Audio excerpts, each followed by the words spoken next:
All right. An offerings day. The offerings of the day. Shall we get started? Let's So see. just to remind everybody, we're now doing the offerings for Psalm 16. And Sherry is up first. Oh, okay. Hold on 1 second. Let me make it a little bigger before anyone asks. I hear you. Oops. All right. Incantation for the Aquarian about to be born after Psalm 16. Like song, uplift the world, dazzle our sky with radiant meteor showers, carry refuge and hope to others. Although eagles whisk you from your mountain, cast off bondage, become a heavenly constellation, none above you. As to those who would enslave you, pour out all your heart from your cup and flood them with compassion. Travel the true path of your beauty. Recall Ganymede transformed Zeus's lust to love and was catapulted to the stars. Listen to the fixed air, rippling, surrounding you.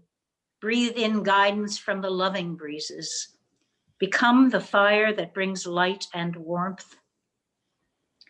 In our winter, create paths, both left and right. Seek wisdom. May your life ignite joy in all you touch. Wow. Wow. I think I know what this is about, Sherry. Do you want to talk to us about that? Tell us about writing this psalm. Sure. Well, Mara's going to have a baby, either our daughter, either the 11th or the 12th. Poo poo poo, B'Shah Tova. We hope. And they're going to have a girl who will be an Aquarian in the sign of Aquarius. And as some may know, that there's the story of Ganymede. Zeus came down from the heavens because Ganymede was a youth who was beautiful, a shepherd, and whisked him away to become his wine cupbearer. And when Ganymede grew older, he decided he'd had enough slavery, so he poured all the wine out and caused a flood on earth. And Zeus was really angry and was going to do something terrible to him, but then was transformed by the kindness and loveliness of Ganymede from lust to love and made him a star, a constellation in the sky. Okay, so this is ironic that we talk about not having other gods before us, but I've transformed the psalm, obviously, from receiving refuge from the divine to our being, striving to be like the divine. So I want, it's an incantation or a blessing so that the new child will give refuge to others, and none will be above you, is everyone's equal, and treating those who do bad to you, not with anger, but with compassion, and teaching the path of life rather than receiving the path of life. So that's it. First of all, what a gorgeous blessing to a poo poo poo new birth. You know, in Judaism, we don't say mazel tov when we hear somebody's pregnant or due to adopt a baby or have a baby. We say b'sha'ah tova, in a good hour. We kind of, it's a poo poo poo, or kinahara, as we say, without the evil eye, because we're so superstitious in that way, deep way. But so what a beautiful blessing. And talk a little bit about you mentioned it in your references, but be a bit more explicit about how Psalm 16 inspired this. Well, the Psalm 16 is about the confidence, the comfort of knowing that we're going to receive such gifts from the divine, that we look up, we'll receive refuge, and if we will receive compassion, and we'll receive the teachings, and we're made in the image of the divine. That's what we're told. Yeah. And so if we want to strive to be divine, I take this as a real action point, that's what we're about, and that's what I wanted to instill in this blessing, or in Yeah, incantation. I think and I think the feeling of comfort that exists in Psalm 16 for me feels very present in this. The feeling of being comforted by the words of the psalm and by the presence of feeling connected to the beauty of the world, and that it says, even just the beginning, to protect me, I have taken refuge in you. I love this feeling, the way that you use carry refuge and hope to others. Very, very beautiful. Rabbi, could you speak for just a second about the Zodiac in Judaism? Because I know it's even in the New Lev Shalem prayer book. And there was Margot points out that there were zodiac signs and constellations in the mosaics in synagogues. We And definitely see them in Sephora. Not the last two CBST trips, but Sherry, maybe then Simon, maybe the trip that we went on, though. Simon, you were Yeah, too it was sick, 2004. Three. Three. 2003. We Yeah. went to the ancient synagogue in Sephora, where they've excavated the floor of the synagogue, and there is the zodiac, the signs of the zodiac. It's not exactly what, it's not precisely but very, very, very similar, with signs that are so totally recognizable. What I don't remember is what the differences are and why they're there, but they're the Stanton Street Shul. Interesting. So yeah, Zodiac and the Krakow concept of too. stars having what, Judy?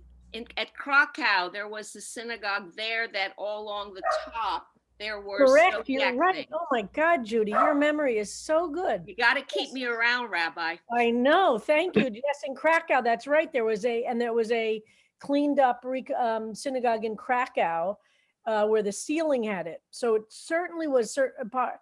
The Jewish concept. So mazel, which means luck, also means stars, and there's a deep history to it. I could do a whole talk about it because it is very, very, very interesting. But it's not seen as paganism, the other things are. There are 4 radiant meteor showers in the sign of Aquarius. So that's where that also came from. It's an amazing sign. All right, so on to Dean. Thank you. Thank you. Something quite different today. Look at this. Dean? Yeah.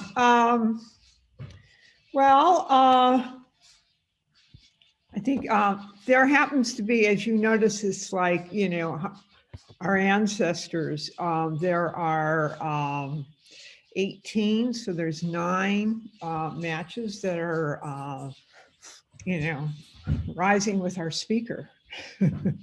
So, and rising into the light. So I think that's, and then you also, if you look on your left-hand side, you can see the bloodline that goes down the edge and into the darkness, for referencing for those that raise their glasses of blood in empty victory. Wow. So, and that's real blood. As you know, I use real material. So, Where's the blood? the bloodline, which is a mixture of beef and human, is or cow and human, is goes right down, on the edge. Oh, this is it? Yeah. So I'm sorry you can't. It's not an iPhone. You can't blow it up closer, but you can Wow. see that burning. So this is blood. Yeah. Okay, I'm going to stay away from your studio for a while. So it's interesting, Dean, how much white space is in this one. Good. Yeah. Quite Yeah. different. I wanted Quite to. different, quite dramatic. Yeah. So these are an the opening, Kiddushim. The Pardon Kiddushim. me? I think it was the Kiddushim, the saints, the holy ones in the prayer. Yeah. Wow. All right. Well, thank you. And so it's, it comes to 18 because there's 9 couples. So for the ancestors, so that I think that's the sign of life, the key. Uh-huh. All right, Dean. Everyone wants to know where you got the human blood. I don't think we're finding out. Oops. No, we're not I focused. have a sharp Oh, X-Acto is the blade. source of the human blood still alive? I'm fine, you know. Okay, One has to sacrifice for one's art, you know. right, that's what people say. Writers say, it was like I was bleeding onto the page. You literally were. Yeah. Wow. Wow. Good. Thank you, Dean. Sure. Let's see. Hey, Alicia? Yep. Can I go back to the Zodiac thing? I Of just wanted to course. Oh, say yeah. something. People think that the Jews got the Zodiac, that the Romans, the Greeks and the Romans brought it, but Jews had it because of what we know from some of these, probably from long before, because the Zodiac predates, the Greco-Roman, and that's why we see it in Jewish stuff. It's not necessarily from the Roman influence, where people would imagine, the Western world, our world gets it, from the Greek world, I think, right, Harold? But it existed way, way, way. It's from part of the ancient Near East. I But think it's there are Babylonian. differences, and I did know that at one point. I no longer remember, but the Oh. basic concept of the Zodiac for different seasons is from, I think, Babylonia. Babylon. Babylonian, Babylonians, the biggest. Mesopotamia, Babylon. way, way back. So that's why we see it in Jewish stuff as well. So just but that's a whole big, very interesting universe. Wow. All right, Alicia Fowler? Okay. Can you hear me okay? Yes. Great. Okay. For you will not abandon me. The psalmist said 3 little words. Whether in thanksgiving or exhortation, we will never know. For you will. Though technically there was another word that perfectly negated the imperfect verb. For you will not. Whatever confidence this psalmist had to trust in God's refuge and command God's action, I do not share. For what God would inherit me? My lot is a pit. Last week's laundry piles up in the corner, but the stench of its stale sweat is still sweeter than the bitter rot from the nightly afterbirth of prior years' misdeeds. O psalmist, tell me who told you how to conjure God. Tell me how you proclaim, therefore, because, surely, for, like a lawyer before the court. Whereas, faded like signposts on an unused trail, I stagger between my maker's markers, trusting the path they set leads to new life, no matter how misplaced my steps have been, still are, and will be. Whoops. Yes. Somehow we missed that. Wow, beautiful. Speak to us. Tell us about writing this in Psalm 16. Beautiful. Very, very strong. Thank you. Yeah. First one. Is this your first one? Yeah. Wow, Mazel Tov, the bells Shechetiah? ring. We need a Shechetiah. Baruch atah Adonai Eloheinu melech haolam shehechiyanu v'kiyamanu v'higianu lazman hazeh. Amen. Amen. Wonderful. Okay, Thank talk you. to us. Yeah, so I was really struck when we first read through the psalm, the way it reminds me of sort of a love song or a love psalm a little bit. So much of kind of the psalmist claiming God and finding refuge in God, and then God kind of, inheritance, and there's lovely pastures, and it's so beautiful.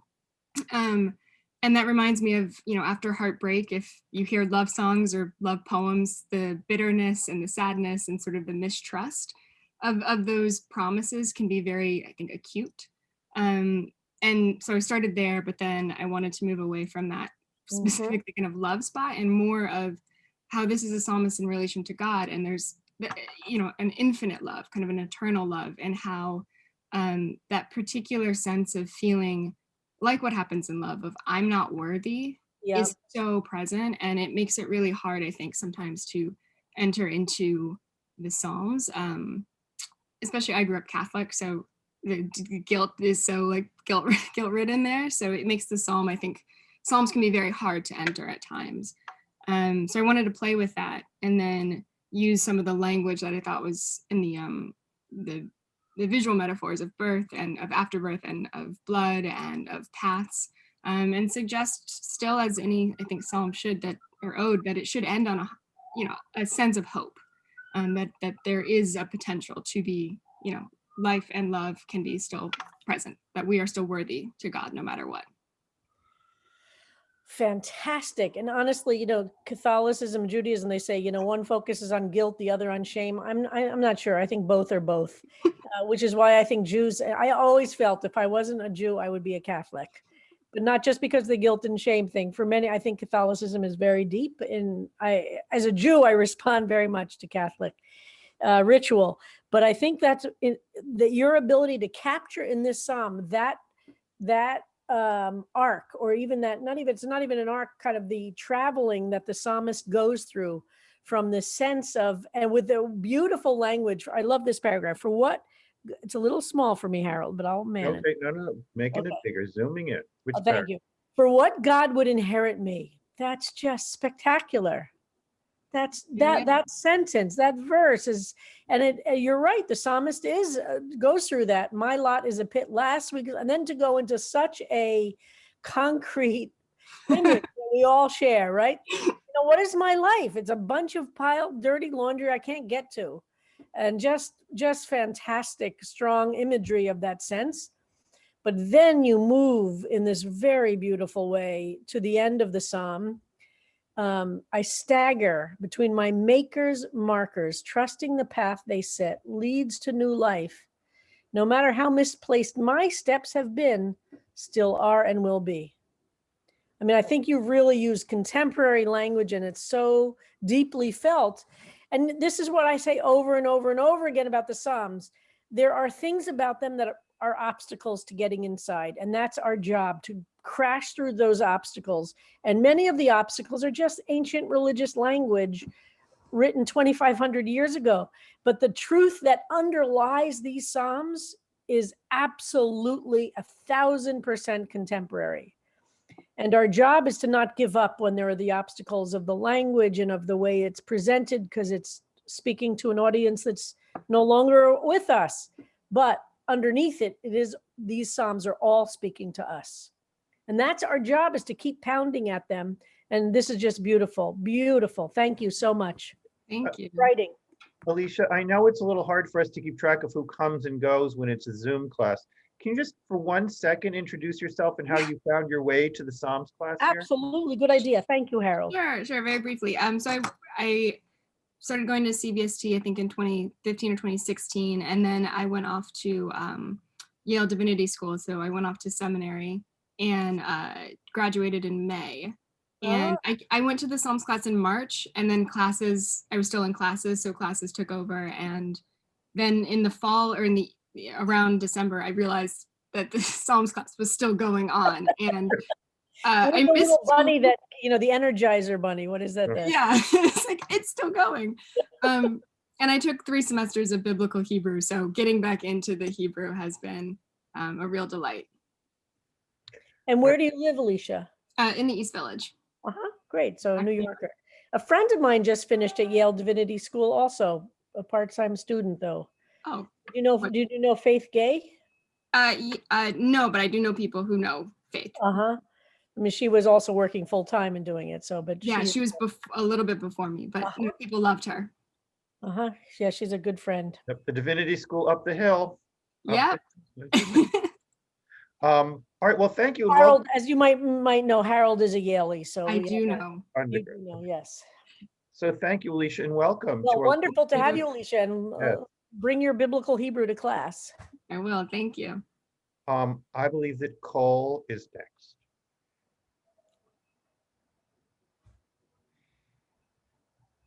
Margot just wrote, you could do a few doctoral programs and Psalms will still be here for you.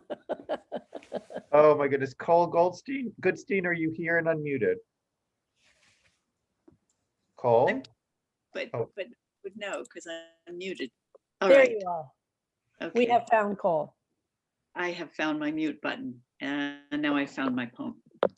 A michtam, a song we can't recall, a rhyme scheme or a melody. Gratitude wrung from the guts strung tortoise shell. You found it pleasing. The sound that's born from earth's clay or mined gold, hammered silver, lustrous. An untuned flute of hollow bone, a container of air. A michtam, plucked or blown or drummed upon, whirled overhead, shaken like rain. A dance we offered, feet on the earth, not in the pit, let the others fall there. Wow. All right, speak to us. During one of the Psalms, or maybe each one of them, in translations, interpretations of 16, I just heard you say, we don't know what this is. Mhm. Some kind of song. And then somebody else said, maybe it's a rhyme form, a rhyme scheme. And so I just went from there. Uh-huh. What struck me within the body of the Psalm the most was we do all the good things, so we'll be okay. Those other people are making libations of blood, and we don't know what will become of them. So that was my takeaway from it. Uh-huh. And I love but how you use the michtam, and you've gone through all the different possible, this is a very creative exploration of michtam in a way that integrates it into the kind of meaning of the psalm itself, which is fantastic. You're not choosing one or the other, or one of many options. I love that exploration of michtam. That is very, very, very creative. It- Harold, can you make it a little bit larger? I can. And I'm wearing my reading glasses. I'm prepared. And I can't see it either. I know yeah. So I think this, I'm not sure we've encountered this yet. To use the actually superscription as the place to focus on getting to the core of what the psalm itself means. I think that's fantastic. Really, really fantastic. Really, it's beautiful. Thank you. Wow. Donna Gray. Thank you. A song for always. Protect me, O God, my God, for I seek refuge in you. In my heart of hearts, I know you are the guiding light. You illuminate the path and lead me home when I lose my way. Power comes and goes in the land of the living. Some try their best to imbue their mandate with holiness. Others consider themselves too mighty to care about anything as trivial as the higher good. My anger at the damage caused by the ruthless is real, as is the schadenfreude I feel when they stumble.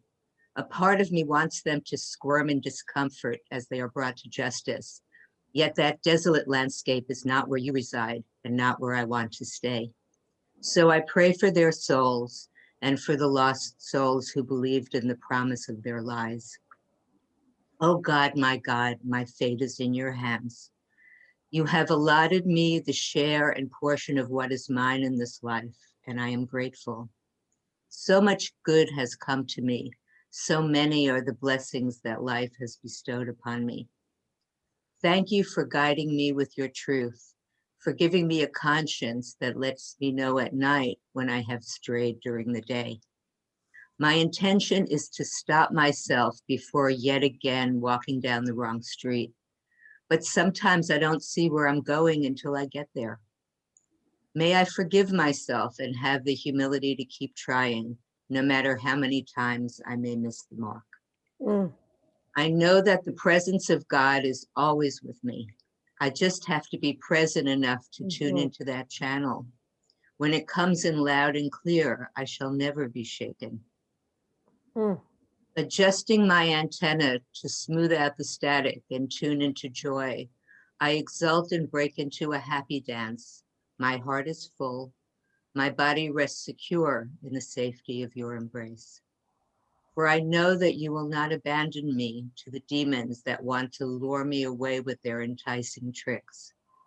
You will not let your faithful get lost in a pit of darkness. Your help is always at hand. You will teach me the right way to walk on the path of life with joy. In your presence, delight walks beside me. I only have to clear the way, and you are there, always. Wow, Donna. Wow. Talk to us. Tell us about writing this. I did you know, I kind of am using these Psalms to tune into where I am in any moment.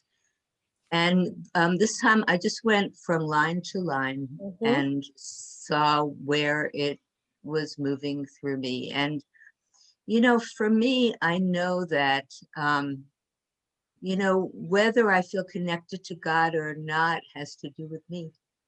And, you know, the more that I can clear the path and just be, you know, like have my conscience clear to guide my steps in the right direction. You know, it's like that feeling of being connected to God I can always return to, but it depends on me. Yeah. And, you know, I want to give a shout out to Harold for this time. I just like wrote down words and didn't put a formatting, and Harold formatted it for me. So thank you very much, Harold. My pleasure. Teamwork. Well, this is very powerful, Donna, because this is a level of spiritual maturity that's very hard to get to. And I know that you've gone through many, many different ups and downs, and to be able to say that we have the power to experience God or not, that it's not, this really, you know, and this comes back, Maimonides writes about this very powerfully, that he talks about the ability to be, and you've heard me say at different times, I use the language of Alan Lew, where there's the transmission is always happening, right? Like the transmission is happening. The question is, are we as a receiver turned on and open to get it?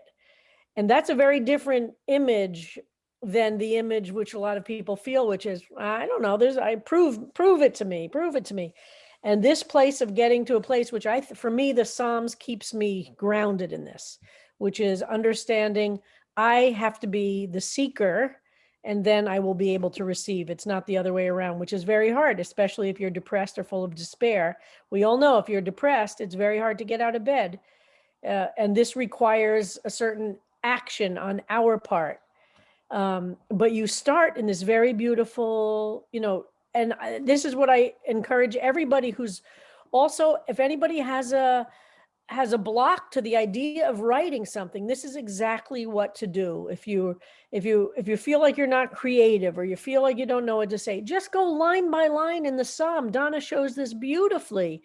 Just go line by line and try and say, okay, what does this Psalm mean to me? And it could be negative. As you all know, negative reactions is, as long as it's authentic, is powerful. We're going for authenticity and honesty. The Psalms themselves are full of negativity. The Psalms themselves are, but it's about being an authentic expression. And so and I encourage anybody who has not yet done this to take, and maybe you don't want to submit it to the class to be read out loud. That's fine too. You know, this is a personal process, but Donna's honesty in this is really important. And it would also be totally fine if by the end of the Psalm, she didn't get to where she got. A Psalm doesn't have to be, and I just want to encourage people, but Donna, this is a fantastic example and a model to people who haven't yet made the leap to do this with the honesty that you have here. My anger at the damage, hold on, Harold, caused by the ruthless is real. That how as is the Schadenfreude I feel when they stumble. Boy, that is honest. A part of me wants them to squirm as discomfort. But you understand that's a desolate landscape ultimately, and not where we want to stay. So I pray for their souls and for the lost souls who believed in the promise of their lives. That is an amazing statement about the moment in history we're in, Donna. Anyway, very, very beautiful. But I really want folks who have not done this yet to see what Donna has done and just jump right in, try it. And I love this. I love that verse. Adjusting my antenna to smooth out the static and tune into joy. I exult and dance into a happy dance. My heart is full.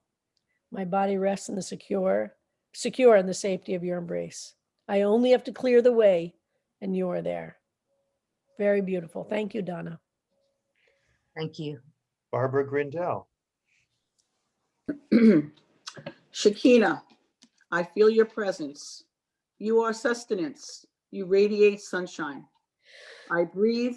I feel joy in your heart. in my heart.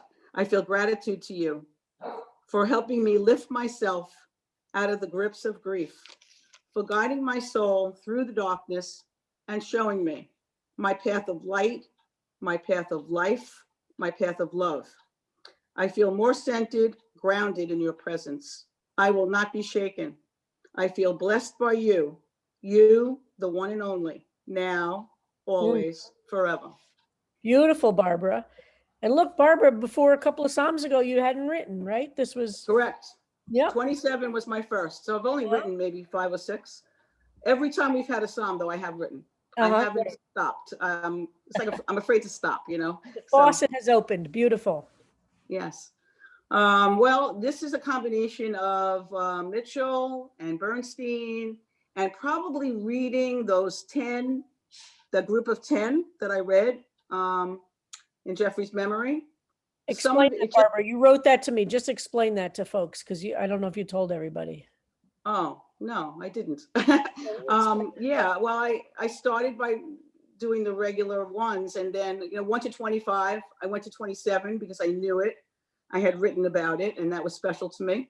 And then I thought it was a good time to have that moment to do the 10 Psalms of Rabbi Nachman. And I can't even put into, I guess I put into words. This is a combination, I think, of everything I've been doing lately. I don't know exactly where it came from. I started, like I said, by going through these other, Mitchell spoke to me, and, but then with getting back to Jeffrey, I remember once I think it was in communicating in community connection and community, where he said he doesn't watch the news. He likes to watch old reruns of funny shows. I remember him saying that. So after doing all the Psalms, I found I Love Lucy on YouTube and watched that, and certainly thought of Jeffrey when I watched it. So yeah, so that's what happened, and it was it was my honor to be able to do that. Everyone wants to know, when someone passes away, what can I do? And now I know. I can always read Psalms in their memory. That's a gift I'll take with me. Beautiful. So.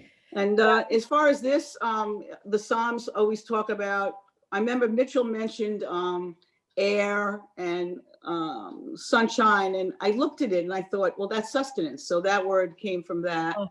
I love sunshine. I'm going back to Florida on Wednesday. We're driving. I may miss a class or two, and I'll be in the car. But and then of course God. Barbara, not to put any pressure on you, but when Sarah Siegel moved to Memphis, yes, she made sure her partner was driving during Psalms class, so she could be on Psalms class in the car. But not to put any pressure on you. Well, tomorrow we're leaving Wednesday. Except I was leaving Wednesday 3 months, almost 2.5 months ago. I was leaving the next day, and then it's when I broke my leg. But my leg is much better. And that's another thing about this, the fact that I can walk. I still have some pain, but I'm starting to walk. I just need those prayers, Harold, until I arrive in Florida, and then I'll be on my own. You are on my prayer list until Florida. But I wanted to say about I breathe. God, Psalm 150 about breath in everyone that can breathe, not just humans, but our dogs, our cats, that was very strong for me. And that's why I wrote about Psalm 150, that it nearly took my breath away. It was a pun, but I meant it. And I took something from Amanda, our genius young poet, where I realized that she took the same letter of a word, and she'd say sustenance, support, whatever the next word was. And I did that with my path of light, my path of life, my path, if you just scroll up a drop, my path of love. And I think I did it somewhere else too. How great to be inspired by a 22-year-old. Oh, I was definitely. I looked at what worked in her words. Why was I so interested and captivated by her? And then I realized she did that a lot. Repeated one letter, and now I hear it all the time in different things. Once you know it, it comes and you get it. Yeah. And then I had changed this a little bit, but I like the way it is now, that I feel blessed. And this is a thing people do, blessed by you, and then repeating the next word again, you, the only one. So things that I've liked about other translations is what I try and put in. So you're experimenting and learning from reading other and being exposed to others is a fantastic way. And I love your formatting kind of reminds me of Dean's piece, a lot of white space. And that's that creates a feeling itself in the poem, right? In the psalm, that this is not this psalm does not put you in a heavy place. Some of our Right. psalms are very, very, very, very, very, very heavy. Well, what about the fact that I was guided through the darkness? Yeah, but Okay. it's still, you And were the gifts of guided, grief, right? but But I got through it. I you were got through it, guided though. as opposed to you're still in it or you're still Oh, no, no, no, crushed no. by it. Definitely guided, right. So it's a beautiful way that the structure of it really reinforces what you're saying. There's a lot of lightness. There's a lot Right. of love. There's a lot of life in this psalm. And there you have those 3 words. It's even expressed in the beautiful structure of it. Thank you.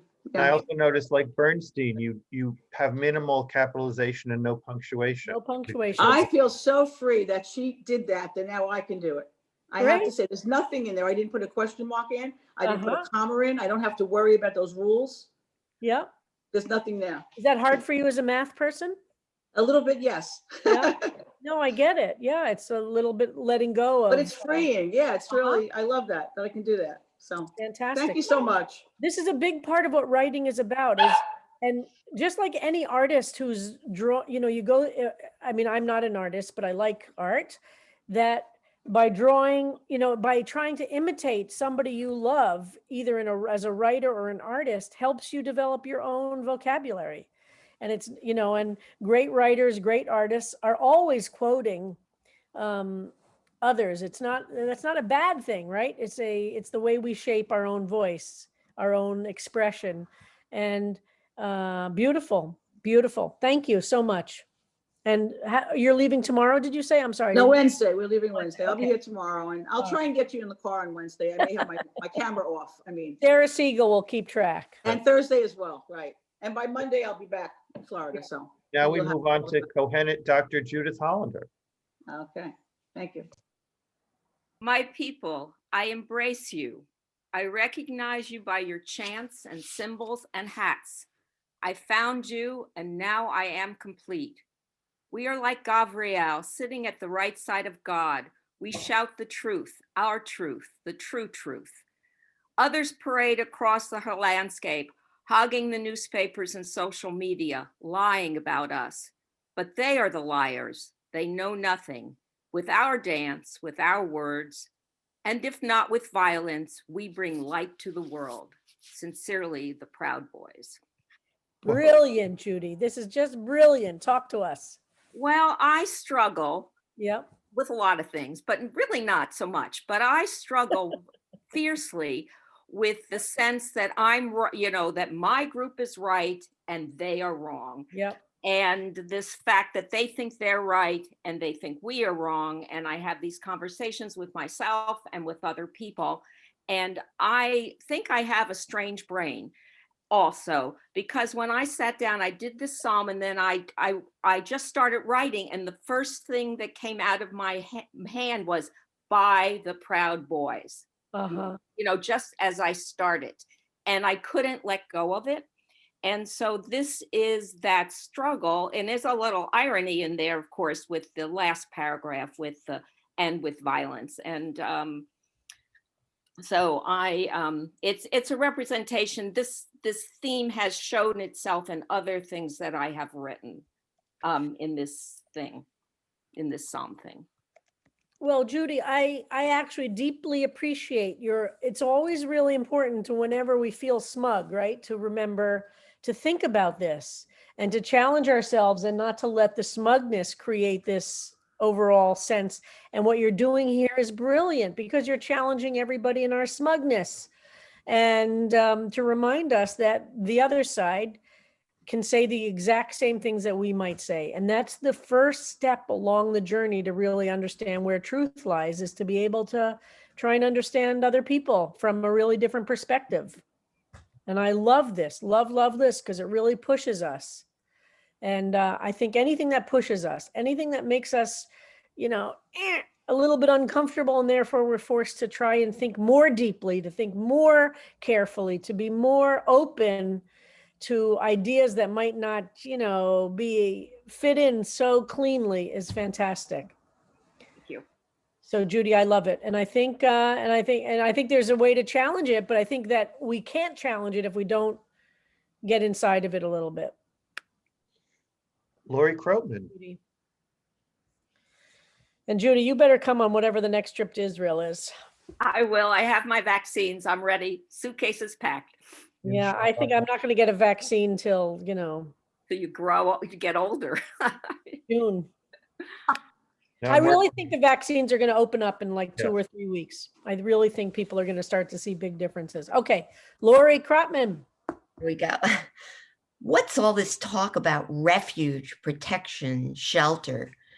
Are you really suggesting that I neutralize myself? Take off my armor, lie naked in the grass? Come on.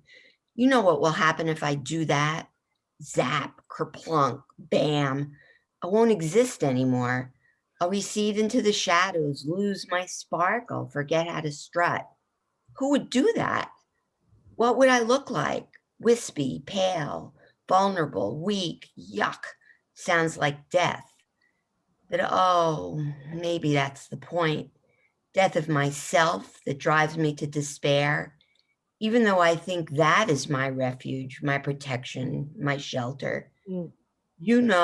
I know my suffering depends on my suffering. And you know what? I'll give it a try now and then, and I'll let you know how it works out.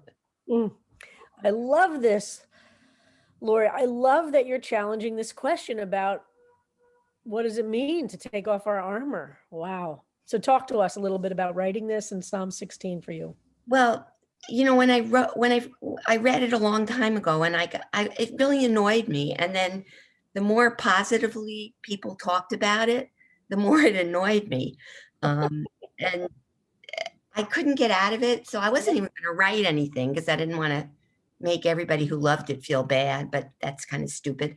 So I thought about how passive many of the Psalm words about seeking refuge and protection feel to me.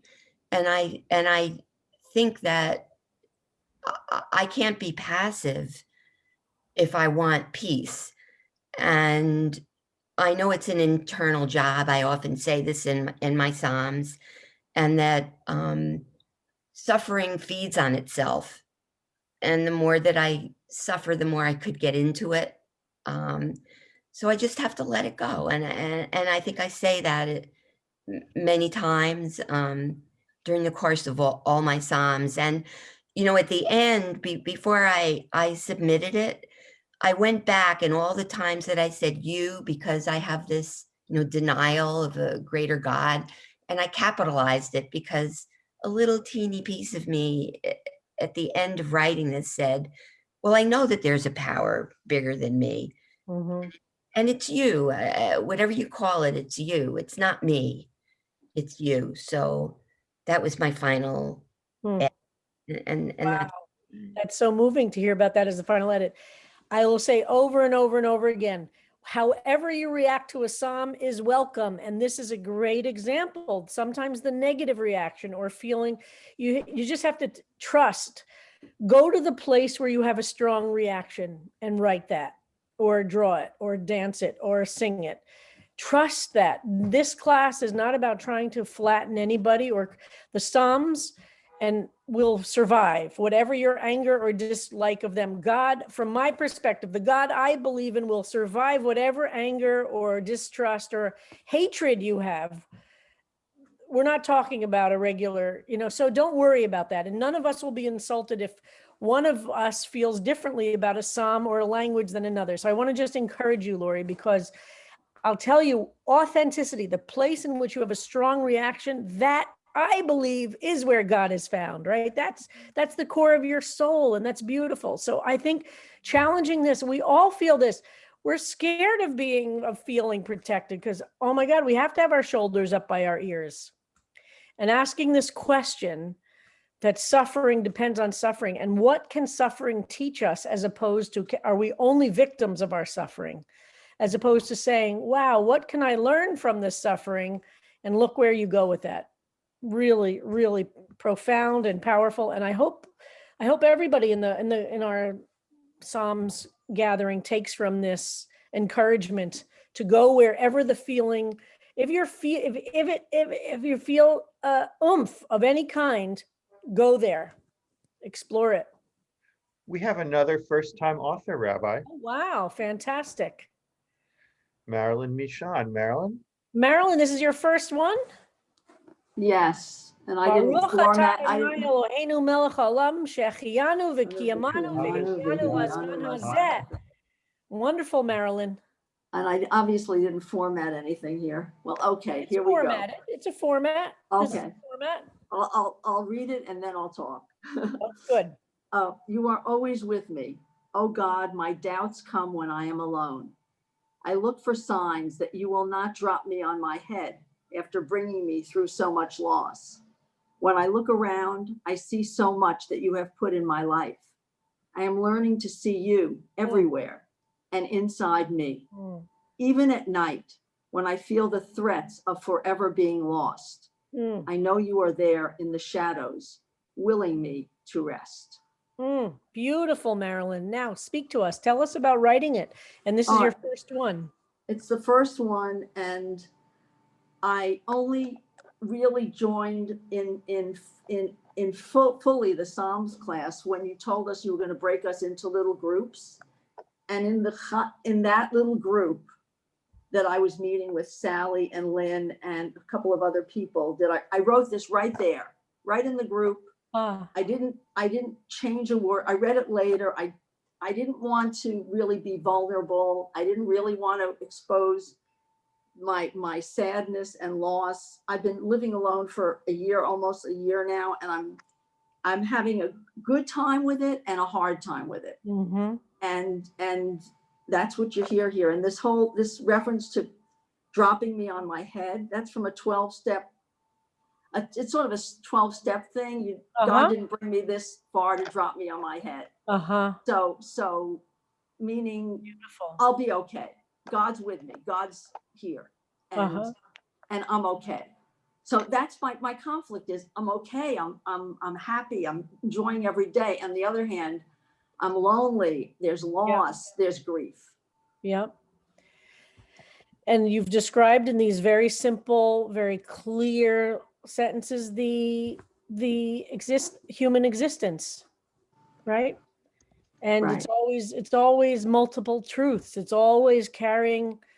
I'm learning to see you everywhere. I love that you're learning. It means it's still a struggle. It's not that you're all complete. You've achieved the ability to see God everywhere. Oh, come on, human beings struggle. We struggle. And even at night, when I feel the threats of forever being lost, I mean, that goes back to I don't know if you were with us when we read the Psalms of 6 and 13, which describe weeping in our beds. Yes, I was. Yeah, so that's a beautiful expression of that. But even then, I know you were there in the shadows. Wow, willing me to rest. So you're carrying both of these in this very, very, very, very, very human way that I think every single one of us in this Psalms gathering of us can relate to. We all experience that. Every single one of us. And I noticed I started with "You are always with me" and ended with "You're with me." So you know what I mean? Like, but it's not simple. Right. And what then in the middle, I wonder, are you with me? Very beautiful. Right. Thank you. Marilyn, and I'm not a writer. I'm definitely not a writer. I'm more a speaker than a writer. Beautiful, Marilyn. Don't stop. Yes, this is really beautiful. Keep doing it. You are a writer. The person who writes is a writer. Yes. you're a writer. And so enjoy pushing yourself in this class to do that because you have a lot to offer. Thank you. Thank you so much. So folks, just to remind you, we're going to go to 10:55 today. So each of these reading days, we're going to go a little bit longer so that we can get through. So that's why we're not doing music in or out on these days of reading, so we can try and make sure we cover everybody. So we're going to finish today with Jack Neiman. Jack.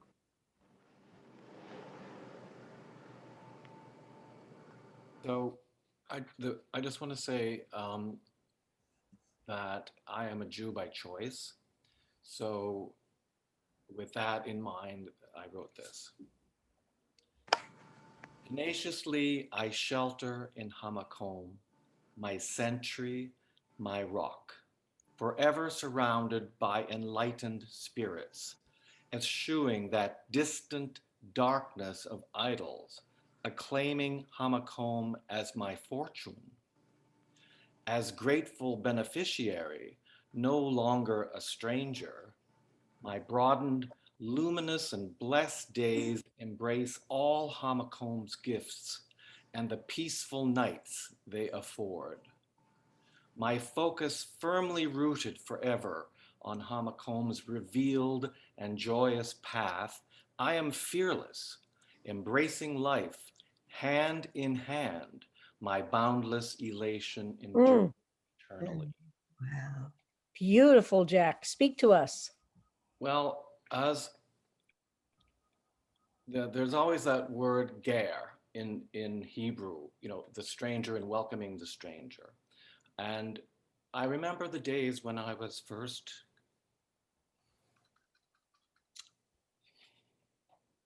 I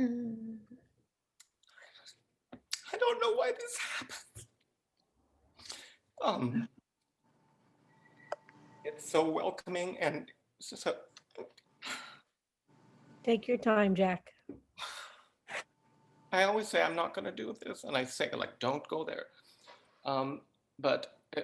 So coming in and then sort of, I didn't know what was going on. Everything was foreign, the language, and then, joining the B'nai Mitzvah class was so fantastic with Sherry and so many in this, Lori Siegel, and I'm missing so many, I'm sure, Dr. Hollander.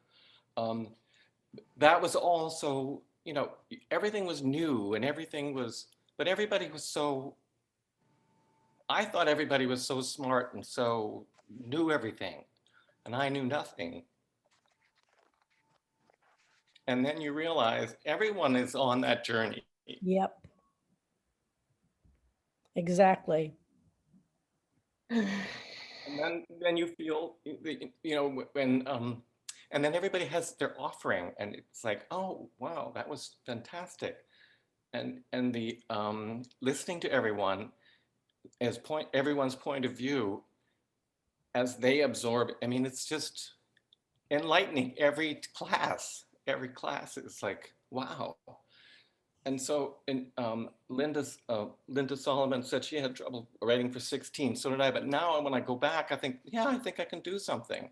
So you're always absorbing and going on and on, but you're always, it's always a learning and a broadening. Donna's poem today was so great. I mean, it's like it opened up the whole thing. So this is, so I'm grateful. That's it. Well, and your offering here is a gift to all of us, Jack. It's really so beautiful. It's just, as grateful beneficiary, no longer a stranger, my broad and luminous and blessed days embrace all Hamakom's gifts and the peaceful nights they afford. So spectacular, Jack. What a gift to all of us you are. And I'm so grateful to have you in the community and in this class. I'm grateful for Zoom that allows you now living in Florida to be a completely engaged and active member of the community in ways that this technology allows. So there's so much places of gratitude. Beautiful, beautiful, Jack. Thank you. You save us. This class. Oh, what a spectacular day today. Thank you, everybody. And I just wanted to give folks an update. I asked Tasha to check. It's Barbara Rosen was on the Misha Berach list, not Barbara Rosenfeld. So if you know Barbara Rosen, but not Barbara Rosenfeld, as some thought it was. So I don't know if you heard that. Just want to check. All right, everybody. Well, thank you for spectacular offerings today. Yeah.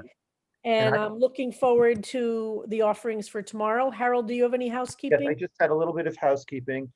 Thank you to everybody who submitted their offerings for the March 16th program. We have them, we're juggling them, we're going through them, we're going to make a decision, we're looking at timing.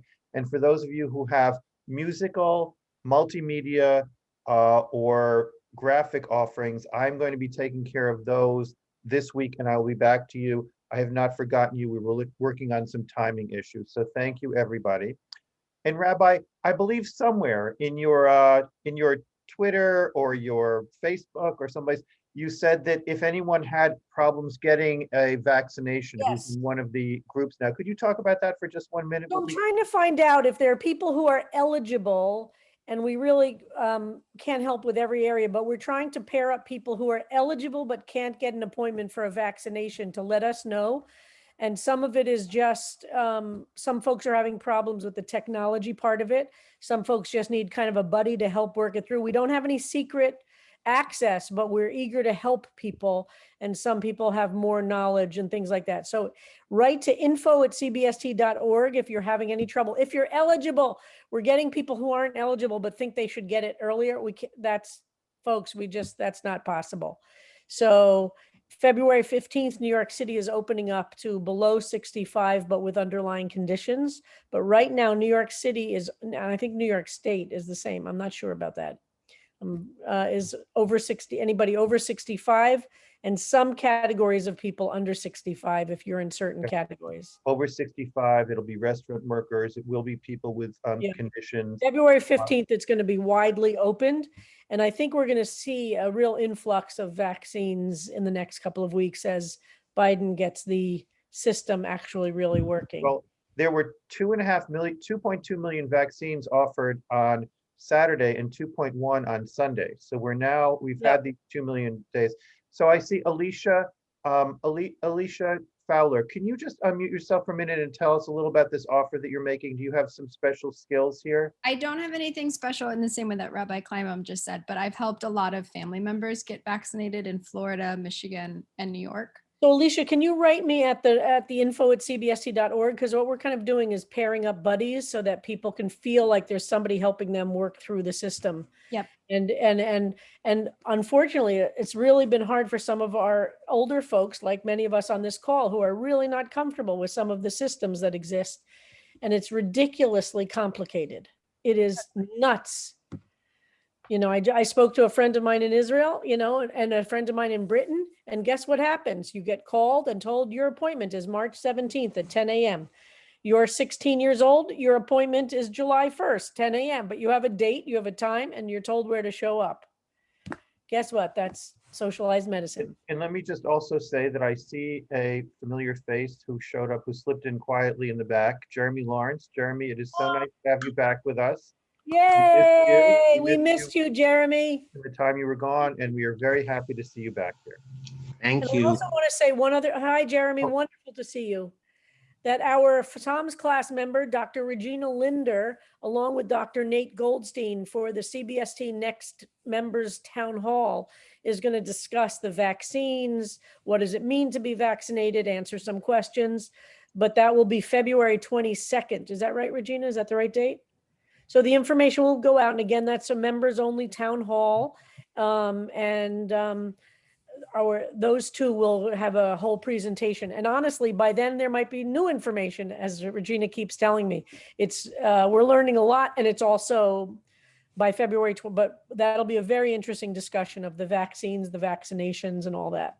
All right, so I sent out Psalm 17 texts to get a little ahead of things. On Wednesday, we will be in Chavruta for 17. Then we'll be studying with the rabbi on Thursday. And a week from today, Monday, we're off because it's President's Day and the office is closed.